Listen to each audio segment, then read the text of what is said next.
السلام علیکم دوستوں۔ جب مسلمانوں کا عروج تھا اور ان کی شان و شوکت دیدنی تھی، جب کہ طاقت اتنی تھی کہ جنگ کرنا تو کجا کافروں نے جنگ کے بارے میں سوچنا بھی چھوڑ دیا تھا، اس وقت روم کے ایک بادشاہ نے خلیفۃ المسلمین کو ایک خط بھیجا کہ جس میں اس نے انتہائی مشکل سوالات پوچھنے کی جسارت کی۔ وہ سوالات کیا تھے؟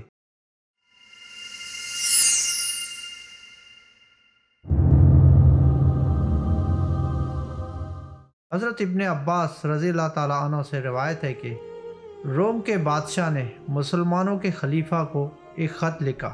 اس وقت مسلمانوں کے خلیفہ حضرت امیر معاویہ رضی اللہ تعالیٰ عنہ تھے، جس میں اس نے کچھ عجیب و غریب سوالات پوچھے۔ سب سے پہلا سوال یہ تھا کہ سب سے بہترین کلام کون سی ہے، اور اس کے بعد دوسری کلام، اور پھر تیسری کلام، اور پھر چوتھے درجے والی کلام کون سی ہے۔ دوسرا سوال یہ تھا اللہ تعالیٰ کے ہاں سب سے معزز مخلوق کون سی ہے۔ تیسرا سوال اللہ تعالیٰ کے ہاں سب سے معزز خاتون کون ہے۔ چوتھا سوال وہ چار مخلوق جو اپنی ماں کے پیٹ میں نہیں سوئے۔ پانچواں سوال وہ قبر جو اپنے صاحب کو لے کر مسلسل سفر میں رہی۔ چھٹا سوال مجرا کسے کہتے ہیں اور کھوج سے کیا مراد ہے۔ ساتواں سوال وہ مکان بتاؤ جس پر سورج ایک دفعہ طلوع ہوا، نہ اس سے پہلے کبھی ہوا تھا نہ اس کے بعد کبھی طلوع ہوگا۔ خط اور اس کا متن ایسا تھا کہ خلیفۃ المسلمین بھی پریشان ہو گئے۔ حضرت امیر معاویہ نے خط پڑھنے کے بعد کہا اللہ تعالیٰ اسے رسوا کرے، مجھے تو یہ بھی علم نہیں کہ یہاں کیا ہے۔ اس وقت دربار میں خلیفۃ المسلمین کے ساتھ کچھ صحابی اور تابعین بھی تھے۔ ان میں سے کسی کو ان سوالات کے جوابات کا علم نہیں تھا۔ جب خلیفۃ المسلمین لوگوں کی طرف متوجہ ہوئے تو کسی نے یہ مشورہ دیا کہ آپ ابن عباس رضی اللہ تعالیٰ عنہ کی طرف خط روانہ کریں اور ان سے ان سوالات کے جوابات دریافت کریں، امید ہے وہ یہ جوابات دے دیں گے۔ اس مشورے کا سننا تھا کہ حضرت امیر معاویہ نے یہی سوالات ایک اور خط میں لکھ کر ابن عباس رضی اللہ تعالیٰ عنہ سے جوابات دریافت کرنے کے لیے ایک قاصد روانہ کیا۔ قاصد نے پہنچ کر وہ خط ابن عباس رضی اللہ تعالیٰ عنہ کے حوالے کیا تو حضرت ابن عباس رضی اللہ تعالیٰ عنہ نے وہ سارے سوالات پڑھ کر ایک جوابی خط حضرت امیر معاویہ رضی اللہ تعالیٰ عنہ کے نام اسی قاصد کے ذریعے روانہ کیا۔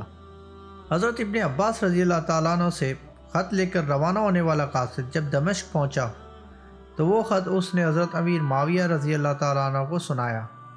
سننے کے بعد آپ نے یہ خط روم کے بادشاہ کی طرف بھیج دیا۔ جب قاصد روم پہنچا تو بادشاہ کے دربار میں اس نے وہ خط پڑھنا شروع کیا۔ اس خط میں پہلے سوال کا جواب کچھ یوں درج تھا کہ سب سے افضل کلام لا الہ الا اللہ ہے، یہ کلمہ اخلاص ہے اور اس کے بغیر کوئی عمل قبول نہیں۔ اس کے بعد سبحان اللہ و بحمدہ ہے، یہ اللہ تعالیٰ کو سب سے محبوب ہے۔ اس کے بعد الحمدللہ ہے، یہ کلمہ شکر ہے، اور اس کے بعد اللہ اکبر ہے، یہ نماز رکوع و سجود کو شروع کرنے کا ذریعہ ہے۔ دوسرے سوال کا جواب یہ ہے کہ اللہ تعالیٰ کے ہاں سب سے معزز مخلوق حضرت آدم علیہ السلام ہے، اور تیسرے سوال کا جواب کہ اللہ کے ہاں سب سے معزز خاتون حضرت عیسیٰ علیہ السلام کی والدہ حضرت مریم علیہ السلام ہے، اور چوتھا جواب یہ درج تھا کہ وہ چار مخلوق جو اپنی ماں کے رحم میں نہیں سوئے، آدم علیہ السلام، حوا علیہ السلام، وہ مینڈا جو اسماعیل علیہ السلام کی جگہ قربان کیا گیا، اور حضرت موسیٰ علیہ السلام کا عصا جو کہ اژدہا بن گیا تھا۔ پانچویں سوال کا جواب وہ قبر جو صاحب کو لے کر چلتی رہی، وہ مچھلی ہے جس کے پیٹ میں حضرت یونس علیہ السلام رہے۔ چھٹے سوال کا جواب یہ درج تھا کہ مجرا سے مراد آسمانی دروازہ ہے، جبکہ کوس کا مطلب ہے کہ قوم نوح کے غرق ہونے کے بعد اہل زمین کے لیے امان ہے۔ ساتویں سوال کا جواب کہ وہ مکان جہاں ایک مرتبہ سورج طلوع ہوا، جہاں نہ اس سے پہلے کبھی ہوا تھا اور نہ کبھی بعد میں ہوگا، وہ جگہ ہے جہاں سے سمندر پھٹ گیا تھا اور بنی اسرائیل کو حضرت موسیٰ علیہ السلام فرعون کے مظالم سے بچا کر فلسطین لائے تھے۔ جب روم کے بادشاہ نے یہ سارے جواب سنے تو کہا کہ مجھے معلوم تھا کہ معاویہ کو ان باتوں کا علم نہیں، یہ جواب کسی ایسے شخص نے دیے ہیں کہ جس کا خاندان نبوت سے کوئی تعلق ہو۔